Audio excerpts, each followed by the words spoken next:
What's up, guys? Good morning, good afternoon, good evening, depending on where you're watching this video from and when you're watching this video. It's your boy Elzaniso.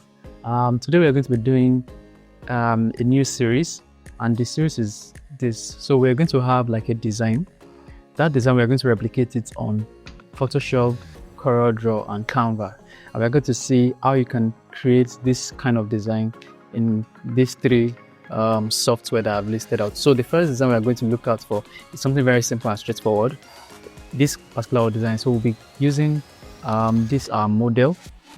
We'll be using this model to achieve this stuff, whereby the model will be behind, then these two rectangle would have the model image, but in a blurred version, then would have the text. Something very simple and straightforward, monochromatic, right?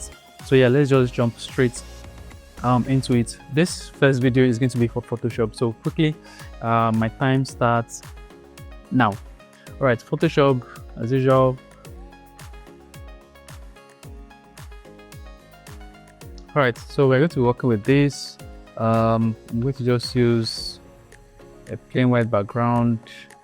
Again, we want to see, we are not really checking how fast it goes, but just how you can create something like this. And the first thing you want to see is the original image has that's like the main background. So quickly I'll just bring in a particular image into this place, and I'll just scale it up and bring it up here. Then Ctrl C, I would scale it up, right? So we have the image like this, right? So we have the image like this. We don't need to rasterize it, we just have to keep it like this. Now the next thing is, you would see that the image is in grayscale, right? So you can just come to adjustment layer and choose black and white, right?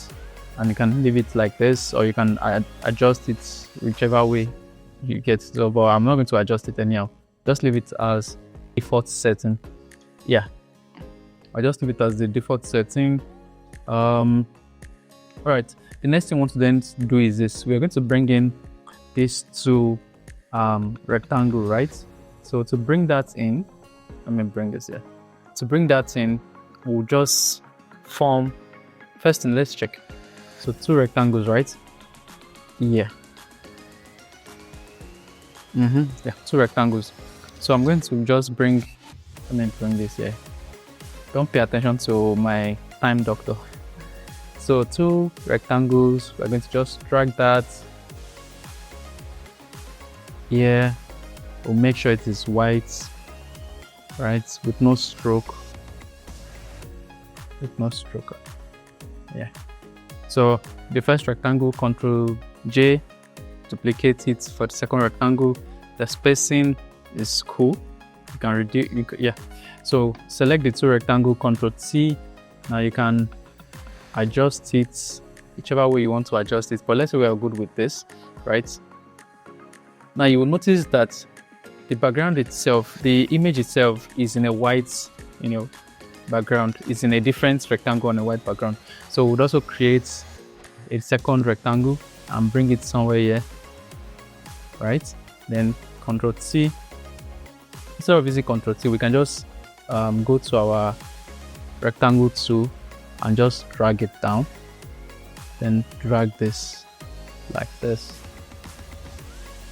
All right, so now that we have done that, right, our image, we are going to bring it up here, or you know what, let's just select our image, group them together, and duplicate the group first. Now merge one of it. All right, so we're going to bring in the image up here. Let's just bring it up here, and the first thing we want to do is we want it to be clipped into this one, which is this. So Control this one. So we're going to clip it to this, but we're still going to duplicate it and clip it also to the bottom part, to the top part, I mean. Then duplicate as well, bring it up, clip it. So we have three of the images, but they are all clipped into each rectangle so that it can give us something like this, right? Now that is the first thing you want to do. The next thing is to add blur, Gaussian blur, to the rectangle. Now you can either add it to the rectangle or the image, but let's try first. If we are going to add it to the rectangle, I'm not sure if that would work, but let's see. Yeah, so the best thing to do is add it to the image. So go to filter, blur, Gaussian blur, and you can see it has added it. You can see it is similar to what we have there. Right, so I'm going to just leave it as this 45.6. This one as well, the one at the top, just add, go to filter. You don't need to come back to blur, just choose this one and it automatically adds it. Right, now you would notice that there is this grainy vibe going on there. Now I already downloaded a grain filter which we'll be using for all the 3 softwares, right? So I'll just bring that in.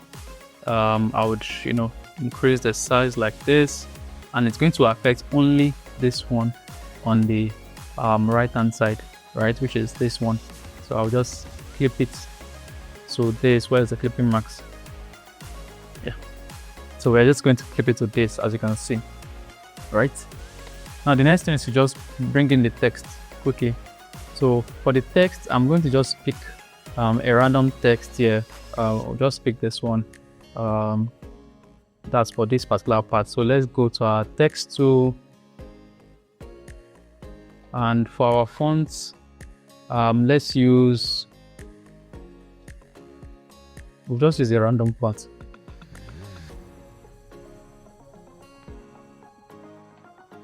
Left justification, reduce the size. Now again, the only reason why I might be faster here is because I'm very conversant with Photoshop. So you can't, I would not necessarily say you should judge my timing based on that, because I might be very, very slow when it comes to Canva. I'm not so good at Canva, right? But it's just to show you how you can do this same design. Yeah, let me multiply this. Oh, really? Okay, overlay is fine. Yeah. So you can just add a random, just a random text somewhere at the top as well, and somewhere here as well, and we'll make this 14. We'll reduce the size, we'll reduce the spacing. You can still make it smaller. Something like this is fine, right? Again, it's not the same design. I mean, it's not totally the same, but you get the gist. So yeah, we have this. Let me bring runway closer, like this, and this closer as well. Yeah. Then we can have a random text somewhere here, something small like Zenito models, kind of, and make that small and just align it like this.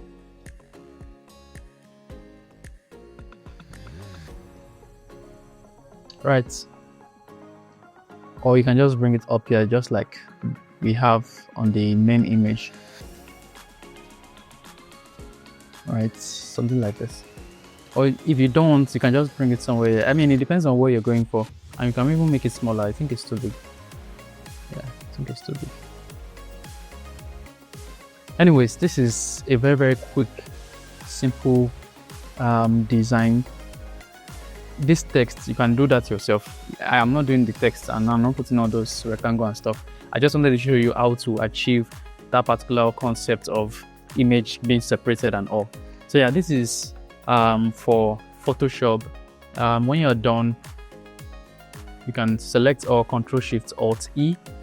Now you'll notice those green guidelines showing. You can go to View, Show, and you see Smart Guide. That's what I was able to use in like setting my text properly. So when you have done this, and let's say you don't want to add any filter, you can just come here, and this is how I export. You can export several ways. You can just go to export directly, right? So I'll just call it PS test, right? And I'll just save my work. So yeah, that's basically it for Photoshop. I'm not going to, should I save it? No, I'm not going to save it. So that's basically it for Photoshop. In the next video, I'm going to be doing the same thing, but for CorelDRAW, then after then we'll go into Canva. Anyways, that's basically it, guys. See you next time.